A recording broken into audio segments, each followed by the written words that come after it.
Welcome and thank you for joining the team here at Johnson Controls for what I'm sure you'll find an informative session. Today we'll be addressing the topic preparation for the reopening of buildings and return to work. We'll provide advice around processes, systems, maintenance measures, and various technologies you might consider as a facilities manager to ensure workplaces are as safe as can be whilst we tackle COVID-19. Before I continue, for those unfamiliar with Johnson Controls, just a quick introduction. First founded in 1885, Johnson Controls has grown to provide the world's largest portfolio of building products and services.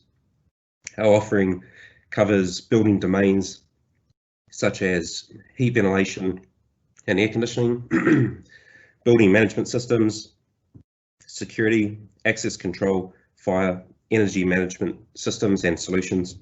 And with over 1,200 engineers and technicians across Australia, we have a vast service and maintenance network serving customers every day. Now, we've been confronted with a global pandemic, and one of which the world was quite ill prepared. The situation we find ourselves in has caused sizable disruption within our industry. Isolation and working from home has meant many buildings adapting to lower occupancy, while other buildings introducing stringent measures to mitigate the transmission of COVID-19 whilst they continue to operate. As facility managers for any type of property in Australia, we have certain safety responsibilities and a duty of care to anyone that enters the facility. COVID-19, or I guess for that matter, any harmful airborne particle, virus, pollutant, adds to yet an already extensive list of safety considerations and our responsibilities to them.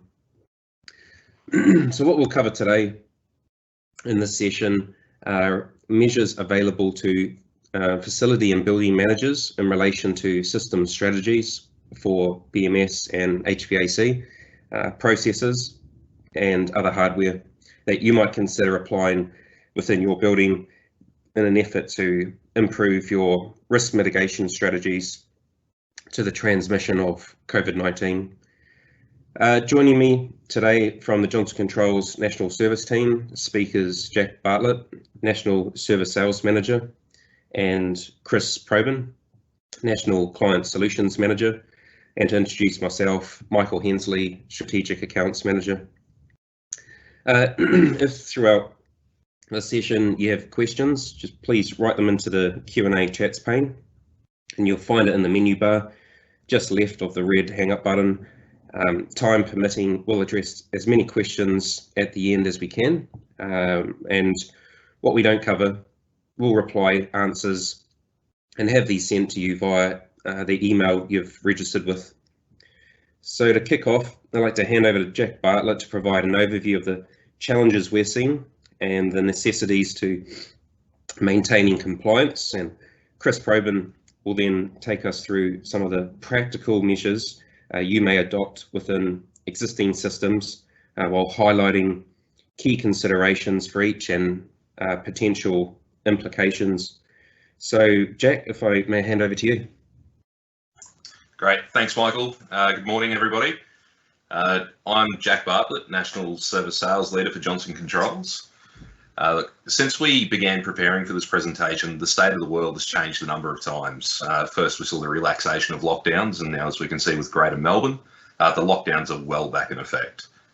The recent changes and resurgence of COVID in the Greater Melbourne area confirms that COVID is here to stay, at least until we have achieved some form of immunity. Accordingly, we must prepare ourselves in our buildings to ensure that the safest working environments are available for our staff, our visitors and ourselves. 2019 through 2020 has presented a number of very challenging environments for our commercial facility customers. First, it was the bushfires and the choking smoke that engulfed much of the country. And you may be aware that the Australian bushfire season is starting earlier and earlier each year and is predicted to increase in duration, scope, size and intensity. After the criticism that was levelled at our state and federal governments due to their perceived complacency, it's highly likely that we're going to see larger investment by these governments and more regular controlled burning. So what does that mean? This means seeing our cities engulfed in smoke more frequently and with potentially greater impact upon our operating environments. So you might ask yourself, why do I bring this up today in a largely COVID chat? This is a major challenge that we face each year, particularly within the last 12 months, and it has to do with indoor air quality, which we'll address through this presentation. So moving along, now we're challenged with a pandemic, potentially the most disruptive and threatening that we've seen in 100 years. These two scenarios, while they're both different, present complex environmental and health challenges to the safe operation of commercial facilities. Today, we're aiming to deliver a range of options and considerations for the ongoing safe operation of commercial property, and to provide some guidance on how to mitigate health and environmental risk within buildings for yourselves, your tenants, your teams, and the visiting public. Look, I can think that we can all agree that the state of the world and the economy is in flux, and today we hope to inform you of likely considerations that should be given to reoccupying our buildings.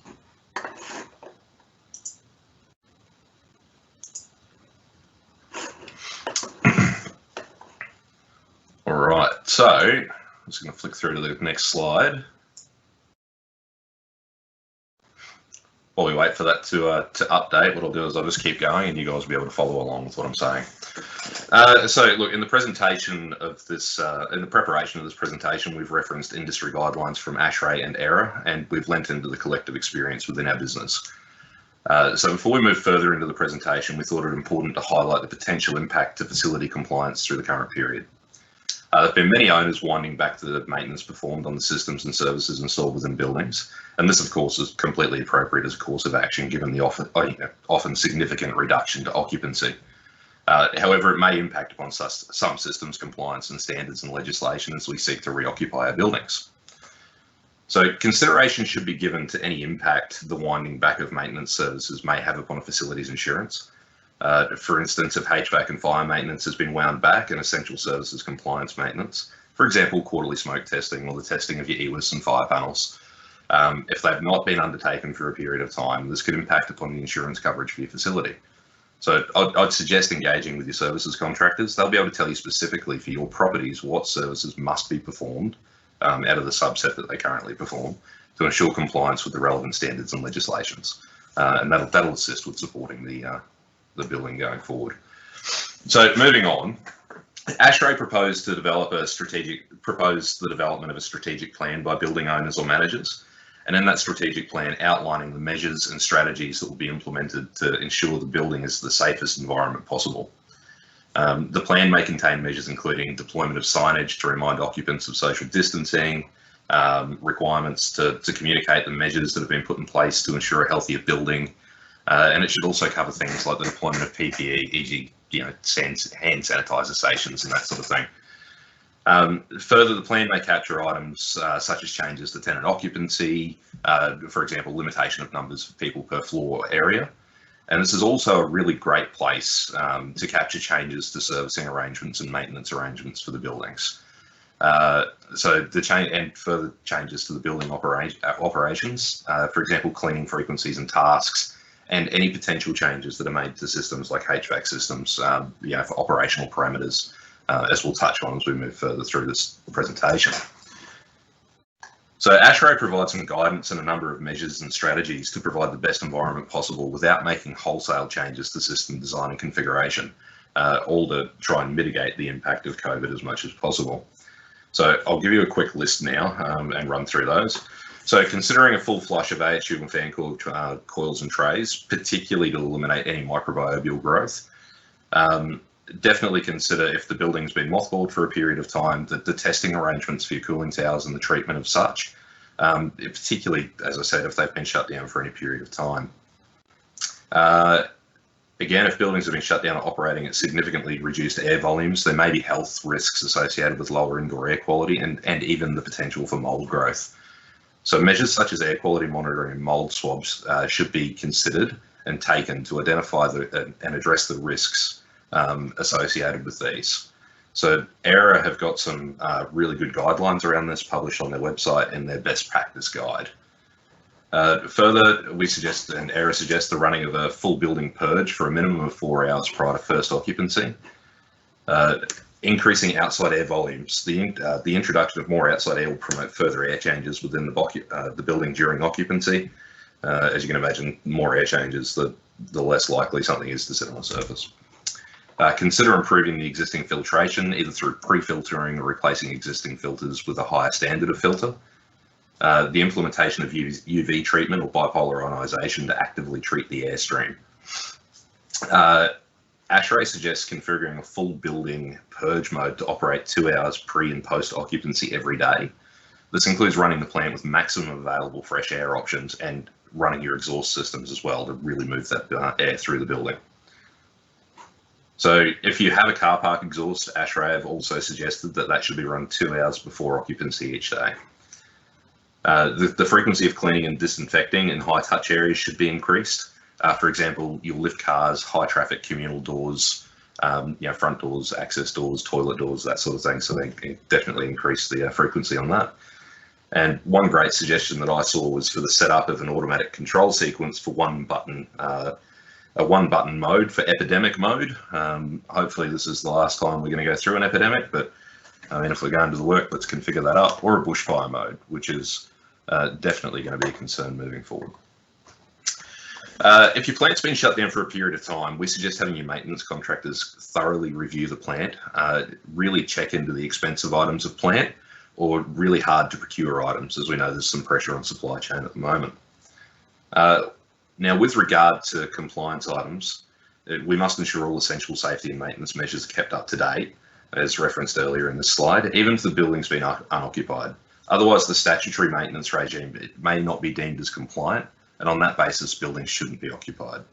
ERA provide training on essential safety measures, and it's also recently published a revised edition of the DA19, which covers compliance maintenance. One final note before I hand over to Chris. Any changes made to HVAC systems will not only affect environmental and comfort outcomes, but it will also have an impact upon your facility's energy consumption. So, for example, increasing outside air volumes will place additional load on the facility's heating and cooling plants, and as such, the HVAC systems will be required to overcome those loads to maintain comfort conditions. It's also worth noting that in the summer and winter months, the plant may not have the capacity to overcome these additional loads, and that will definitely impact upon building comfort outcomes. So similarly, as suggested with the introduction of pre-filtering or high efficiency filters, it may increase the load on AHU fans and accordingly increase consumption or push the system beyond its design parameters. All right, thank you. Chris, I'll hand over to you. Thank you, Jack. My name is Chris Probin, and as mentioned, I'm the National Client Solutions Leader for the Johnson Controls Service Division. Today, I will be talking to you about the challenges, initial action items, and solutions to combat indoor air quality, security, health and safety, and data, which may assist with the reopening of your building or portfolio to aid clients' comfort in returning to workplaces in a building. As we have moved through the 20th and into the 21st century, we've become more dependent on working indoors. This has presented a vast amount of new challenges when considering the effects this can have on human health, including the quality of the indoor air we breathe throughout the day, and as a result of typically spending 90% of our time indoors. From this, some of the challenges we face are in addressing the reduction of indoor air contaminants and the restoration of the air quality we breathe when indoors, whilst providing assurance we can provide and uphold the health, comfort and productivity of building occupants. Other items which can be felt through the management of indoor air quality in buildings can come from maintaining the maximum number of people allowed per square metre, which is an impact on minimum outside air requirements to meet building regulations when occupied, and the inverse impacts this can have on associated odours, pollutants, microorganisms and viruses introduced into a space. Not to mention the impact and likelihood of more frequent global health crisis events, like the current COVID-19 pandemic we are experiencing. In consideration of this, and when looking to reintroduce and increase the number of occupants into a building back to normal levels, some initial action items can be undertaken to assist with naturally improving indoor air quality, such as where windows can be safely utilised and have either manual or automatic operation. These could be opened to provide additional outside air circulation and building air volume changes. This could also be assisted through visual aids and the use of revolving doors at building entry and exit points. Introduction of a pre and post building occupancy air flushing cycle, as Jack had mentioned earlier, and implementation of new modes for existing building management and control systems, which is also known as the BMCS. Review of the existing heating, ventilation, air conditioning system, filtration levels, and quantity of outside air intake through these systems. More frequent and deeper cleaning of HVAC systems can take place. Ensure that the air conditioning system's operation is sound and operates as per the relevant code, intended design, and original equipment manufacturer recommendations. Undertake a risk assessment, which can be added to or lead towards creation of a site construction operations building information exchange, building information modelling platform, and digital twin. This methodology is also in line with the DA19 Smart Maintenance recommendations for information management and provides a great mechanism for a building moving forward to further provide assurance to occupants and staff to understand how information is maintained for a site. Many of these initial action items can be completed in an economic manner and could be initially undertaken through a realignment of contracted services tasking to ensure a plan is in place which can be also shared with building owners and occupants. To complement the initial action items undertaken and provide further assurance to owners and tenants alike, a site or portfolio HVAC roadmap can be created and based on any risk, condition and operational assessments which have taken place. This proactive approach can then be potentially used to assist with giving direction for improvements in site indoor air quality and further include a full HVAC system re-air balancing, upgrading of existing non-compliant, inefficient or aging HVAC infrastructure, which could be directly impacting to indoor air quality for a facility. Installation of high resolution HVAC control apparatuses, such as upgraded outside air intake airflow sensors to better control intake of HVAC systems outside air. Introduction of new equipment to enhance HVAC operations and improve indoor air quality. This may include the installation of additional filter stages and high efficiency filters, static air purification mechanisms such as UV lights, and active air purification systems such as bipolar ionisation. These measures can also be complemented through the implementation of enhanced and new building management and control system strategies. This can take into account the accommodation of new normal control methodologies to be employed for site, whilst ensuring that any new measures implemented assist in offsetting any adverse effects of energy consumption which may then be experienced.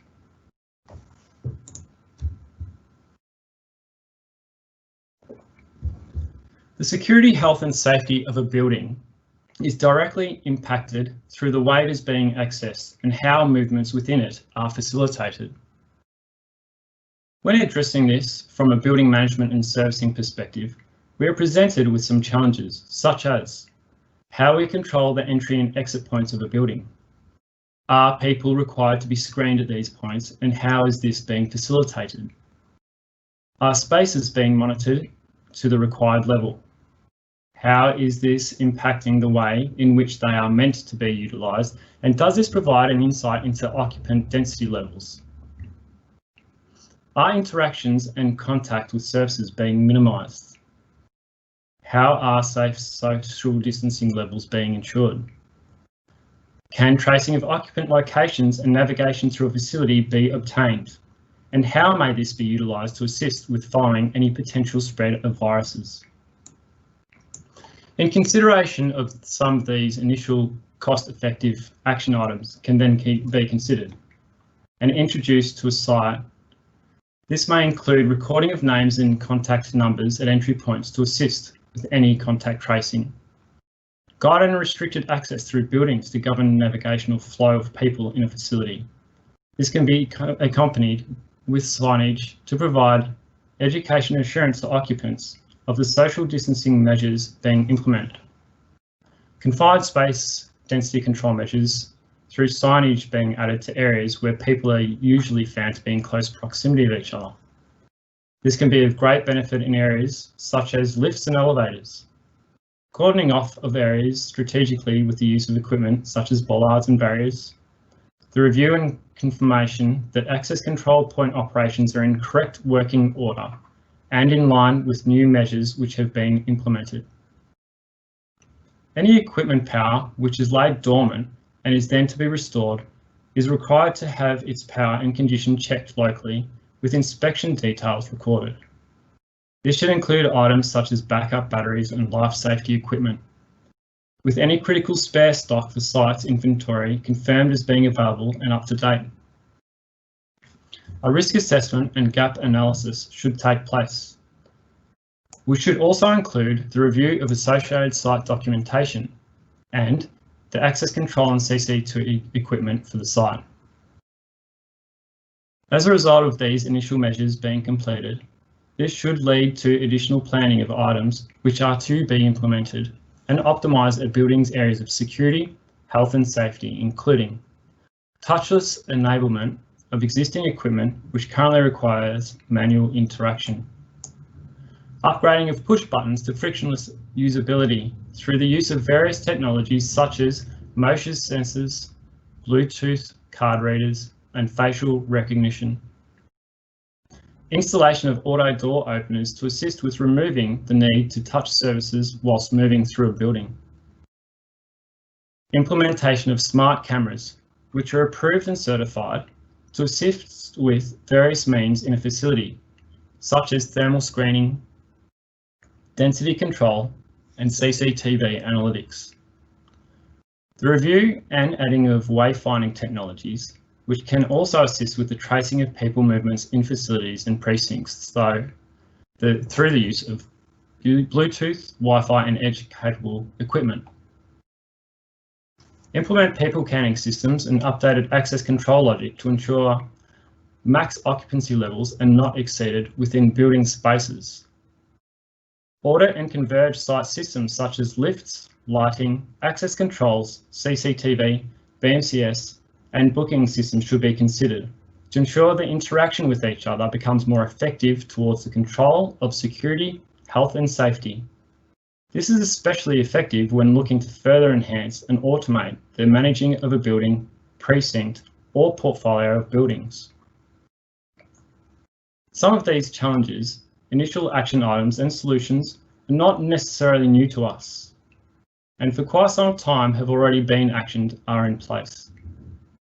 Yet not all items discussed and presented in this area have been employed or are being used as effective measures in assisting with the challenges we face today to prevent the transmission and spreading of diseases whilst improving building security, health and safety.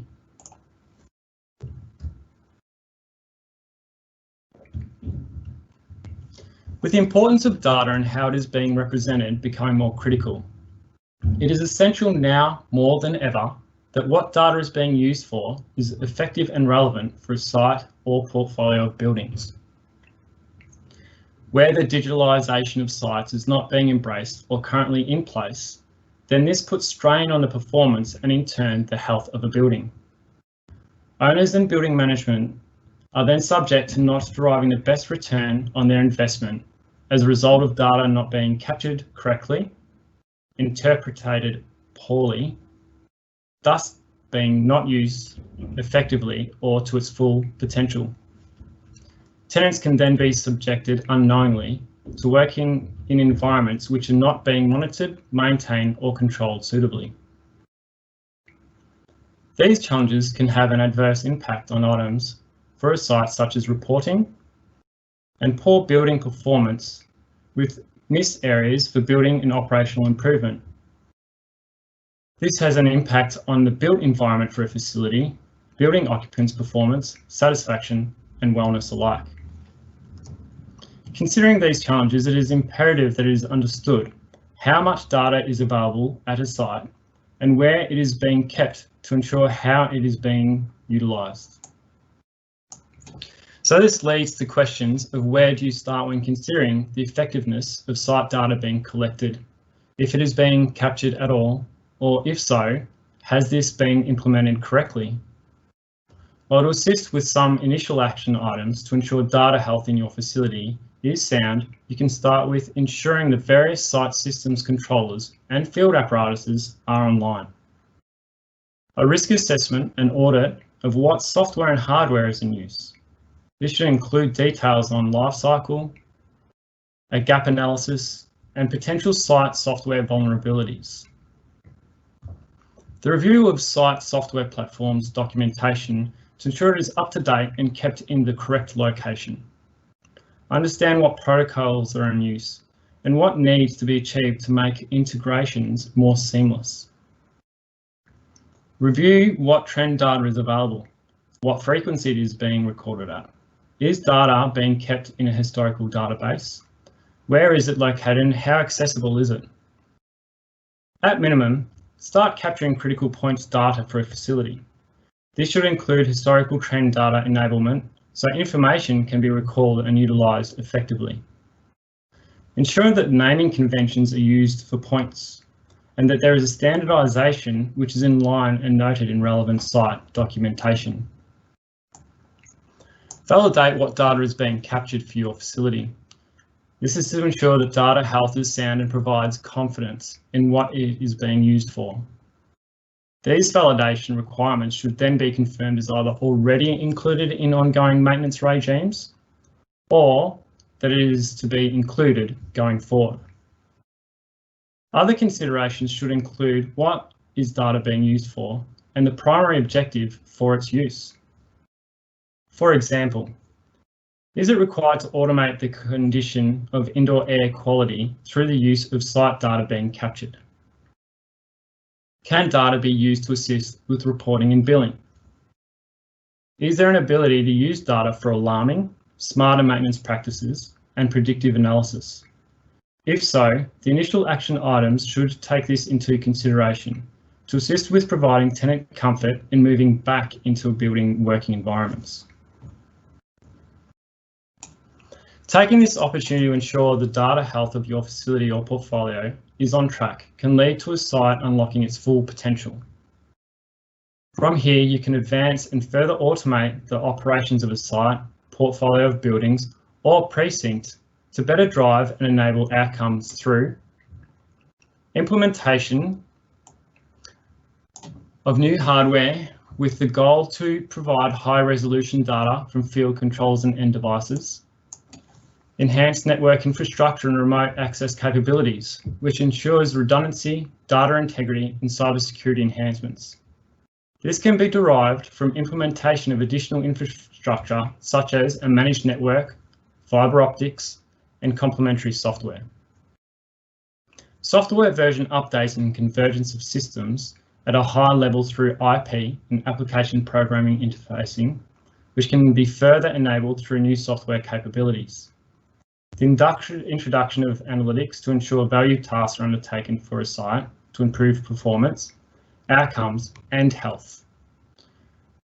Knowledge of site analytics being implemented and how it is being used can provide tenants comfort in returning to a workplace. It is being seen as progressive and potentially provide protection through forward thinking. It should be looked at how to consolidate platforms data through one user interface. This could enable users to not only read, but also potentially write to data through an interface, whilst being able to recall historical data, be notified of alarms, have view of the integrity of the site data being captured, graphical viewing and reporting an analytical view of facility operations. Certain platforms can also be equipped to have work order management functionality to assist in real time to combat the health and wellness of a building and could be tailored to suit existing systems. So whether old or new, understanding that buildings are also living organisms and that the data is paramount to the neurology of a facility is of the utmost importance to prevent the deterioration of a building. Where it is seen that data is still just a derivative of a glorified time clock and not critical to the health and wellness of its occupants, this can be detrimental for all parties involved, and the potential to reopen a building with the ongoing ability to automate the creation of return to work environments. As a final wrap up of what we have discussed today, we are already seeing proactive changes in the building services industry to the way a building is presented, which already enables return to work environments. This has been seen through the use of visual aids, how spaces are already being navigated, the number of occupants allowed in lifts, and through the education and implementation of best hygiene and cleaning practices for facilities. As building owners, managers and service providers, we have an obligation and responsibility to do what we can to ensure the health of buildings, whilst providing assurance to people to feel comfortable with interacting with them during what has been a tumultuous and challenging year in 2020. Through our findings, we are able to provide comfort to clients in what we are already doing and can do to achieve a safer working environment to return to, and future actions which can be considered, including risk assessments and building audits, review and confirmation of correct building operations, how outside air is being utilised in consideration of relevant building codes and pandemics, what filtration is in place for HVAC systems and how well this equipment hygiene is being upkept, the air purification systems and approaches which are in place or being adopted for site, how systems are being utilised to enable improved health and safety for occupants, where improved strategies are being employed or already in place to assure best practice for the way we now control and optimise the flow of air and water in a facility, and how data is being utilised to enable further effective building operation and automation of varying environmental situations. All this can be used to provide a plan to clients on what has or is to take place to ensure a building is ready to be reopened and return to work environments are being created for users, as we have an obligation when we are challenged on what we are investing in, not just to turn down energy, but for the benefit of human health. I would like to now hand it over to Michael Hensley to run through our Q&A before we complete today's presentation. Yeah, great, thanks, Chris. So that brings us to the Q&A session. So if you have any questions, please write them into the Q&A pane. So having a look here, we've got a question here. Whether we wish to admit it or not, there is a commercial reality. What are you seeing as being invested by owners? How are cost versus ROI versus safety being evaluated and balanced? Good question. Chris, if I could ask you to respond to that one. That is a great question. Look, owners are obviously having to challenge the fact that there is that gap in people being in buildings. For how long will that continue for, and what do we do to help provide comfort in people returning to those spaces? Whilst then also there's obviously the challenge with energy, whilst getting the balance with safety. So we're seeing a lot of different offerings being put in place, those initial action items where we're putting certain mechanisms in place through visual aids that are changing what we're doing on site in the short term with better outcomes for the long term being employed.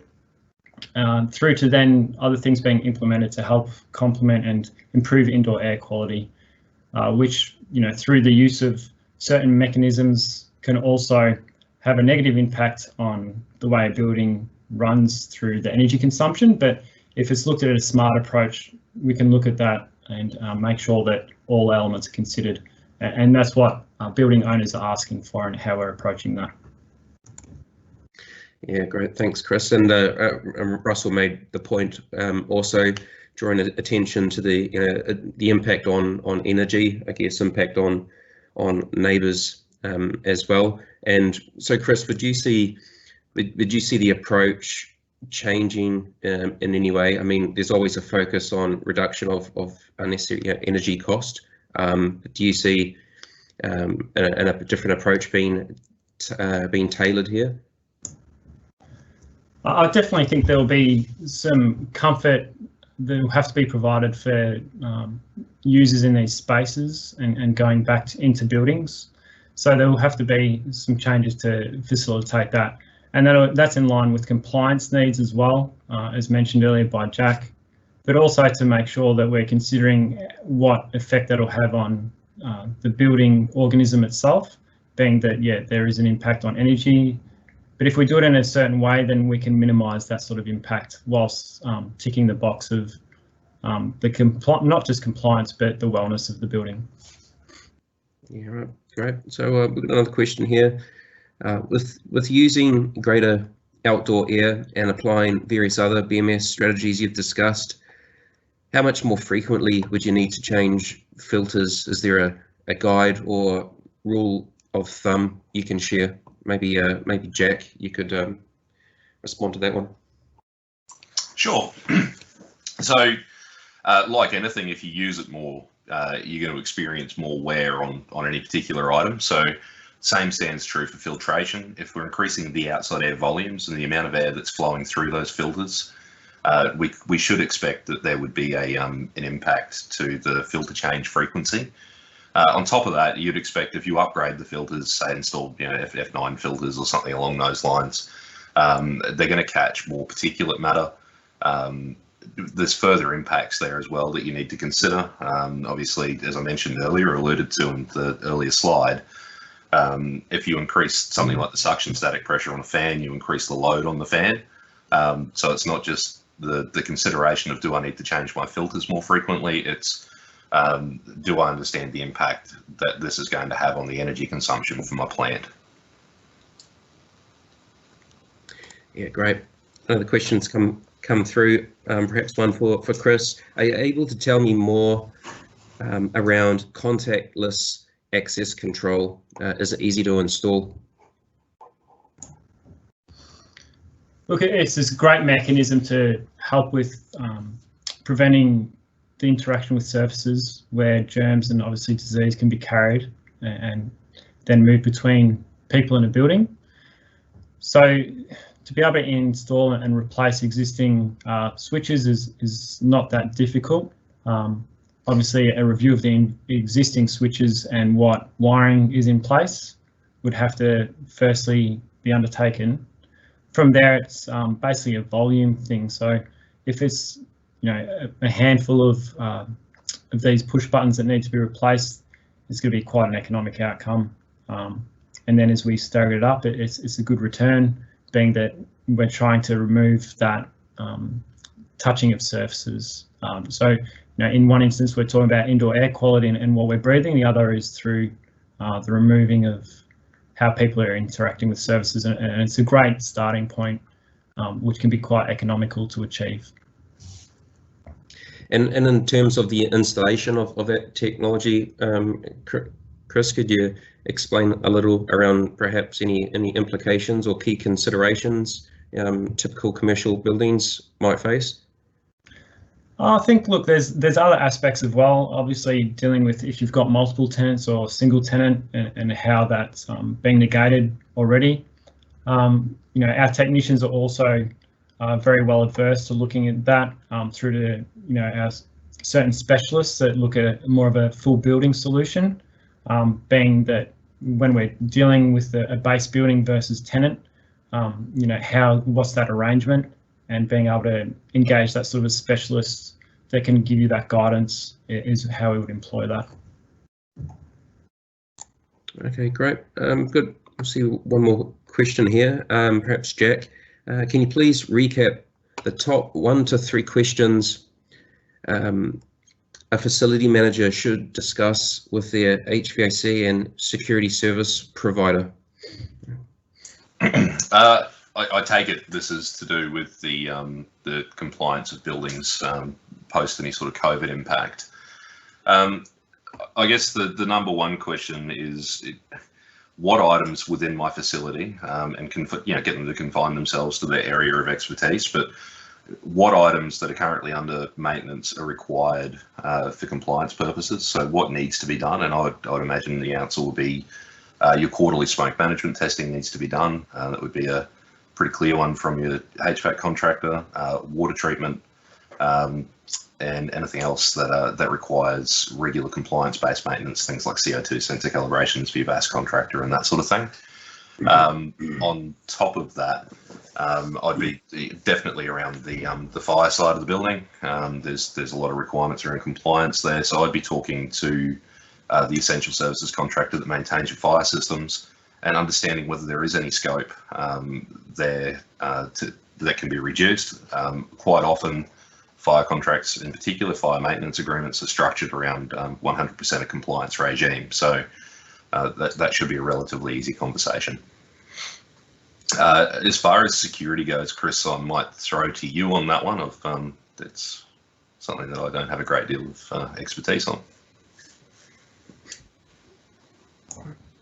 Yeah, so as mentioned before, it also depends on state and government jurisdictions on that, whether it be something in line with the use of thermal cameras, for instance, and TGA approval, through to then obviously what's required depending on the type of facility we're dealing with, and that's where we come back to as well, engagement of that local specialist and your existing site team to help give you guidance on that and those initial action items to look at what's already at site.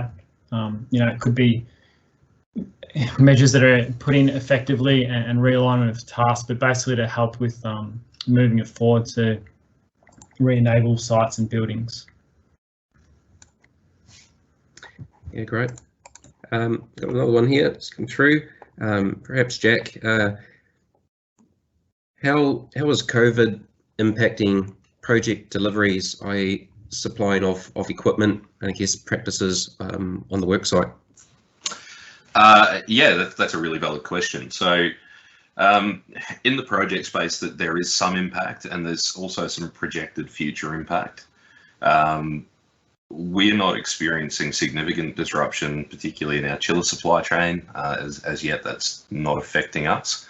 But there are limitations on other materials. So touching on filters, I have heard that there's potentially a risk in filter supply for buildings, given that the same materials are utilised, or similar materials are utilised for the construction of face masks and that sort of thing. So there's definitely some pressure that is being applied to project deliveries. However, that's definitely a project management exercise, understanding those things as they arise, communicating them clearly, and then obviously updating project programs around them. Alternatively, you're looking at procurement of supplies from alternative vendors, and potentially, where something is being sourced from overseas, investigating the local supply aspect. So, and then as far as delivery on site, I mean, social distancing is still very much a thing. I know in the construction environment, there's rigorous processes put in place around making sure that all the protocols that are on the guidelines that have been specified by the government are being applied on those sites. So yes, there's definitely an impact, and we notice that the necessity now for COVID plans and that sort of thing to be included in our project management manuals. So yeah, there's an impact, but particularly our project team are working hard to mitigate that impact to our clients. Yeah, great. And I recall you mentioning something earlier in the presentation around supply chain. So is that sort of suggesting that what lead times are being extended, and perhaps the stock availability can be a challenge at the moment? Quite possibly. I mean, we live in a country that buys a lot of stuff in, right? So we manufacture less here than we probably ever have. There's a reliance on a lot of material coming out of China in particular. As I said earlier, at this stage, we're not seeing any significant disruption. But who knows how long this pandemic's going to hang around, how long have we got COVID with us, and the ongoing impacts to the supply chain. So particularly with the reduction in air flight volumes, has definitely disrupted the ability to bring some materials into the country. Okay, thanks. Another question here. Can you please talk a bit more about the purging of building? You mentioned 4 hours a day is recommended, question, or is it after closing from a long period? Perhaps Chris, would you be able to elaborate on that? Yeah, great question. Obviously, there's a bit of concern about the amount of operation is required for equipment. So these are obviously guidelines that have been put forward through the industry bodies and what should be done or potentially could be done. So that 2 hours pre and post is a recommendation, as well as potentially running systems on minimum outside air after hours. Look, it's all about making sure that the best quality of air is obtained for a building, especially when we've got high density in the cities and the CBDs. So that's part of the strategy there, is to make sure the air changes, and especially when there's less people in a building. So pre and post is why that's suggested. And obviously there'd have to be an additional review with the minimum outside air that's required for a building. It's a great time to revisit the services and basically what can be done to initially help with implementation of such strategies and the adverse impacts we've discussed that can have on the building equipment and consumption, but also just a realignment of tasks, to help you to get that comfort to tenants, that systems have been checked and they're operating as per what the guidelines recommend and would be expected pre the current pandemic. And that'll help as well with other plans or plans to be able to disclose going forward if there were to be other arising situations.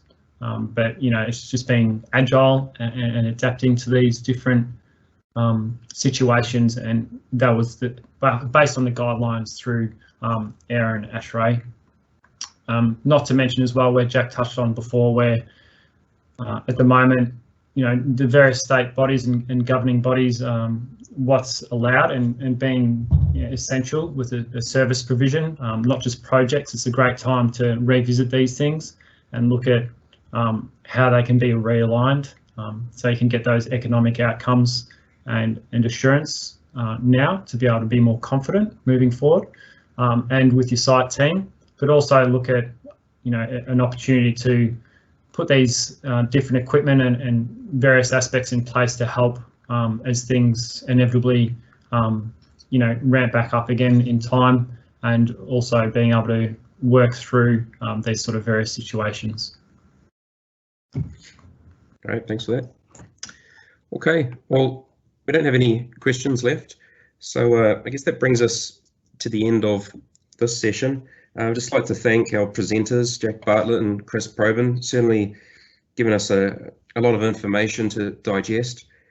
If you've heard something of interest throughout the presentation and you'd like to speak to one of our team, we have our direct contact details in this presentation on screen, and that will send to you via email, the one of which you've registered with. Alternatively, please do contact your local Johnson Controls representative. You'll find a contact directory on our website, www.johnsoncontrols.com. So thank you all once again for joining us. Please keep well, and goodbye for now.